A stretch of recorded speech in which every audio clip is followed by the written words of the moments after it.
Hello, welcome back to AP Overstimulated.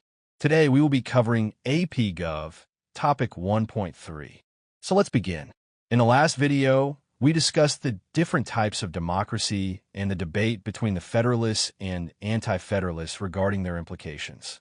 Today, we'll take a closer look at these two groups.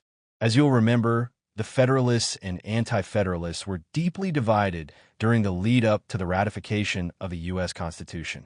To express their opinions, they published letters in national newspapers that detailed their arguments and concerns.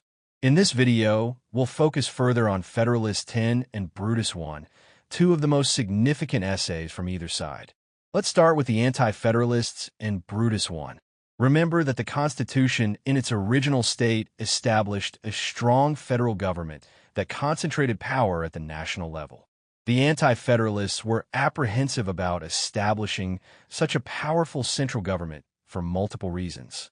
First, and the reason we talked about in the last video, such a system could promote the agendas of the powerful while silencing the needs of the minority. If the elite were in charge of the government, they would be disconnected from the needs of the common man and easily swayed by bargaining from powerful interest groups. Second, the Anti-Federalists were concerned that such a strong central government with a single executive would provide an easy path to tyranny. If this were to occur, the nation could return to the kind of monarchy it fought against during the Revolutionary War, which would negate the entire purpose of establishing a new constitution.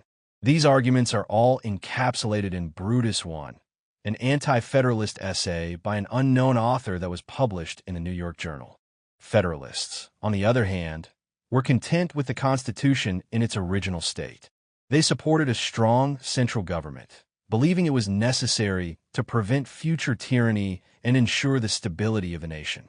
The flagship document for the Federalists is Federalist 10, which addresses anti-federalist concerns about the Constitution at the time. James Madison, who wrote the essay, argued that the Republican system established by the Constitution would protect the rights of the minority. If you recall, a Republican system of government entails government officials being elected by the general populace to represent their interests. Madison also argued that the sheer number of diverse, competing interests in the United States would prevent any one faction or interest group from dominating politics. He reasoned that these competing interests would be perpetually at odds with one another, making it difficult for any single faction to gain control over the entire government. All right, that's it for topic 1.3 of AP Gov. This was a short one, but again, the concepts discussed in this topic were mostly covered in the last video. So if you haven't seen that one, go watch it. Have a great rest of your day. Bye-bye.